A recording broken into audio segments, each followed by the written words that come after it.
अभी हम जनपद कुशीनगर भंते चीना बाबा के मंदिर में उपस्थित हैं, जो बहुत ही प्राचीन है। इसका प्राचीनता जो है विश्व व्याख्यात है, लेकिन वर्तमान में यह पूर्ण रूप से क्षतिग्रस्त है। इसके बारे में हम यहाँ के स्थानीय लोग एवं हमारे बीच मौजूद हैं कुशीनगर पीजी कॉलेज के प्रोफेसर डॉक्टर वीरेंद्र जी। तो मैं उनसे जानना चाहूँगा यहाँ की प्राचीनता और वर्तमान में क्या अंतर है। सर, यहाँ के इतिहास के बारे में मैं आपसे जानना चाहूँगा, क्या यहाँ का इतिहास है सर? मैं प्रोफेसर वीरेंद्र सिंह, विभागाध्यक्ष प्राचीन इतिहास पुरातत्व एवं संस्कृति विभाग। मैं भारतीय पुरातत्व सर्वेक्षण नई दिल्ली से प्रशिक्षण प्राप्त पुरातत्वविद भी हूँ। इस नाते मैं जो मेरा यहाँ सर्वे है, उस सर्वे की रिपोर्ट के माध्यम से मैं आपको इसका इतिहास बताने की कोशिश कर रहा हूँ। आप सुने।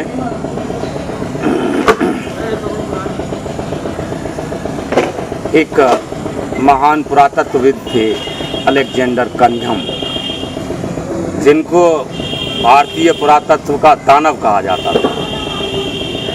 जहाँ पैदल जाना है पैदल जाते थे, ऊँट से जाना है ऊँट से जाते थे, जीप से जाना है जीप से जाते थे, कैसे भी पहुँचते थे बीहड़ से बीहड़ में भी। उनको हाथ लगी थी चीनी यात्रियों का यात्रा वृत्तांत, जिसमें प्राचीन काल का जो जितना रूट्स थे, जितने राष्ट्रीय राजमार्ग थे, वो सब लिखे हुए थे।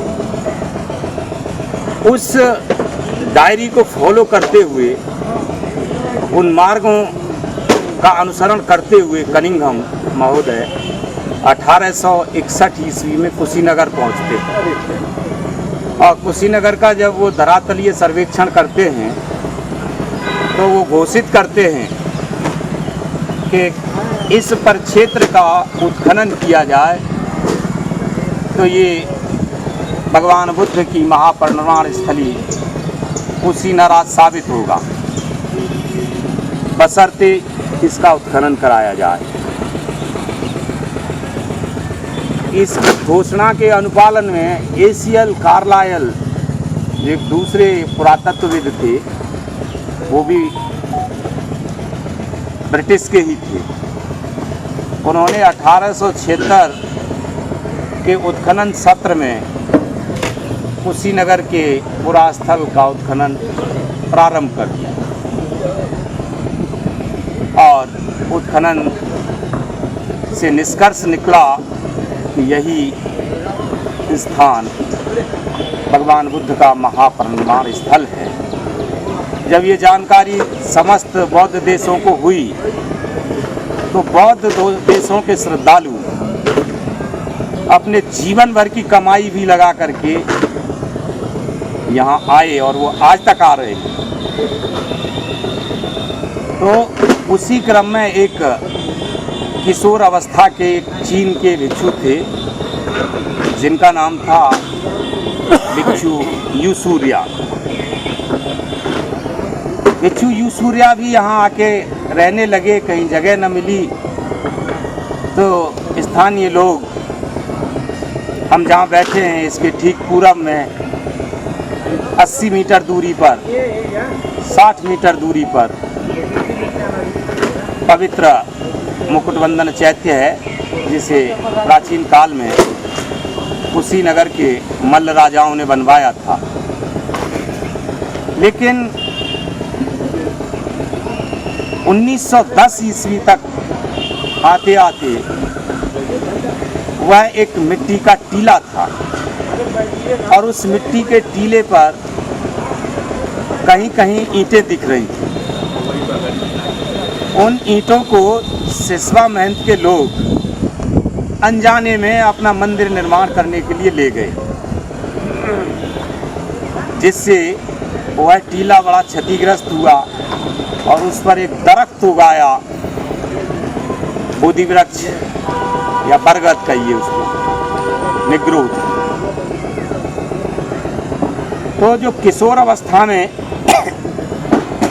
जो भिक्षु यूसूर्या कुशीनगर के दर्शन हेतु भ्रमण हेतु आए थे, वो उस विशाल वट वृक्ष के ऊपर शाखाओं पे एक बक्सा बांध के, संदूक बांध के, वो संभवतः 6x3 का था, जिसमें वो रात्रि विराम करते थे, सोते थे और दिन भर अपनी पूजा वंदना करते थे, समाज में घूमते थे।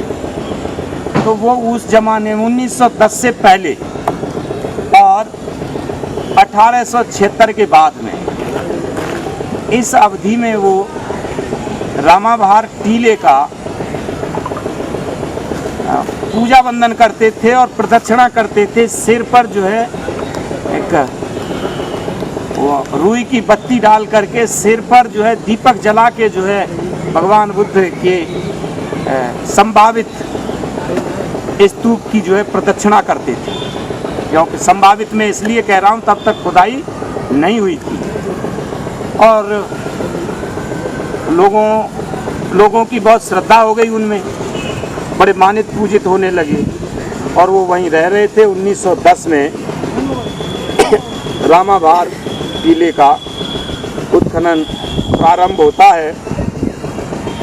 तो उस समय के पुरातत्वविद उस बिच्छू यू सूर्या और चीना बाबा से कहते हैं कि भंते जी आप नीचे आ जाएं, ये जगह खाली कर दें तो हम इसका उत्खनन करेंगे। आपके भगवान का इसमें धातु अवशेष निकलेगा, जिसकी हम आप पूजा वंदना फिर अच्छे से करिएगा। तो बनते यू सूर्या ने बड़े सहस्र खाली कर दिया और उस समय ब्रिटिश सरकार होती थी, पुरातत्व विभाग ब्रिटिशर्स का था। उन्होंने बिच्छू यू सूर्या के लिए 2 कमरे का एक बुद्ध विहार बनवाया अपने परिसर में, जो रामाभार स्तूप, रामाभार टीले के पूर्व में था। अभी भी है वो निर्माण भी अभी है। और जब खुदाई हुई रामाभार टीले की तो पाया कि ये मल्ल राजाओं के समय में बनाया गया स्तूप था, जिसका कई बार परिवर्धन हुआ। सम्राट अशोक ने भी किया, कनिष्क कुषाण राजाओं ने भी किया, गुप्त राजाओं ने भी किया, हर्ष के समय में भी हुआ। तो इसमें नवीनता आती रही और बाद में जो है ये, जब वो विषय बताने का नहीं है यहाँ, किसी वजह से ये खंडर में तब्दील हो गया। लोग यहाँ की ईंटें निकाल ले गए और 1910 तक इसकी यही हालत रही। और उत्खनन के बाद परिणाम स्वरूप यहाँ एक अभिलेख मिला, जिसमें लिखा मिला कि ये मुकुटबंधन चैत्य है। मुकुटबंधन यहाँ मतलब जो मल्ल गणराज्य के राजा निर्वाचित होते थे, वो पवित्र हिरण्यवती नदी में स्नान करते थे और फिर सारा समाज इकट्ठा होकर के उनको उनके सिर पे मुकुट बांध देता था कि आज से आप हमारे राजा हैं। राजा की तुलना आप कर सकते हैं आज के जो तमाम सारे विधायक होते हैं और तमाम सारे सांसद होते हैं, और मल्ल गणराज्य के जो राजा होते थे उनका एक सभापति होता था, जिसकी तुलना आप प्रधानमंत्री से कर सकते हैं या मुख्यमंत्री से कर सकते हैं। तो इस तरीके से इसका प्रकटन होता है। और 1947 में देश आज़ाद हो जाता है। भारत के बहुजन भले जाने या ना जाने, विदेशी लोग बहुत अच्छे से उसी समय जान गए थे, आज भी जानते हैं कि भारत के लोगों ने बौद्ध धर्म के साथ न्याय नहीं किया है और भारत के लोग आगे भी न्याय नहीं करेंगे। जब तक अंग्रेज थे तो हमको सरकारी बुद्ध विहार में रहने को दिया अंग्रेज़ों ने, लेकिन भविष्य में गारंटी नहीं है कि इस सरकारी बुद्ध विहार में बिच्छू यू सूर्या उर्फ चीना बनते को रहने दिया जाएगा। इसलिए उन्होंने, जहाँ हम बैठे हैं, इस परिसर को खरीदा 18 कट्ठा अर्थात 1 बीघा ज़मीन लगभग। और ख़रीदने की बारी आई तो उनको समझाया भी कि भाई इसको किसके नाम करें। अरे भाई किसके नाम क्या करें, बुद्ध भगवान के नाम करो। बहुत समझाया कि नहीं हम नहीं, संपत्ति हम साधु है, हम पैसा कौड़ी हाथ नहीं लगाते, हम क्या करेंगे संपत्ति अपने नाम करके, बुद्ध भगवान के नाम करो। लोग समझते नहीं थे बुद्ध भगवान के नाम कैसे हो, तो ये रजिस्ट्री हुई श्री बुद्ध भगवान मंदिर, अभिलेखों में दर्ज है। अब मैं कहना चाहूँगा इसी में कि जब कोई भी निर्माण 100 वर्ष से पुराना हो जाता है तो वो ऐतिहासिक और सांस्कृतिक धरोहर मान लिया जाता है। तो चीना बाबा तो ये प्रूफ है, रिकॉर्ड है कि 1910 में यहाँ रह रहे थे और इस परिसर को, इस क्षेत्र को भले उन्होंने खरीदा या नहीं खरीदी ये भूखंड, लेकिन अपने पद चिन्हों से इसे पवित्र कर रहे थे। तो यहाँ 115 वर्ष पहले ही बोधिसत्व यूसूर्या के पैर पड़ चुके थे, इसीलिए उन्होंने इस जमीन को बाद में क्रय किया। इस हिसाब से ये 115 वर्ष पुराना इसका इतिहास मिलता है, इसलिए यह स्थान एक ऐतिहासिक और सांस्कृतिक धरोहर स्थल है। और जब भिक्षु यूसूर्या उर्फ चीना भंते दुनिया छोड़ के चले गए तो जिन लोगों ने उनकी तामीरदारी की उन लोगों ने मुकदमा किया कि हमने चीना भंते की तामीरदारी की है, देखभाल की है, सेवा की है, हम उनके शिष्य हैं, हम उनके उत्तराधिकारी हैं, तो इस ज़मीन का मालिकाना हक हमको मिल जाना चाहिए। उन्होंने एसडीएम कोर्ट में मुकदमा भी किया, सिविल कोर्ट में भी किया, लेकिन वो इसके मालिक बनने के लिए किया, जबकि मालिक चीना बाबा भी नहीं बने थे, मालिक तो इसके बुद्ध भगवान हैं। इसलिए वो मुकदमा हार गए और हार गए तो मुकदमा खारिज होने पर चलता रहा ऐसे ही, लोगों की बदनीयती होने लगी इसके प्रति। तो 2013 में एक डीएम थे, उन्होंने इस 18 कट्ठा जमीन और बुद्ध विहार को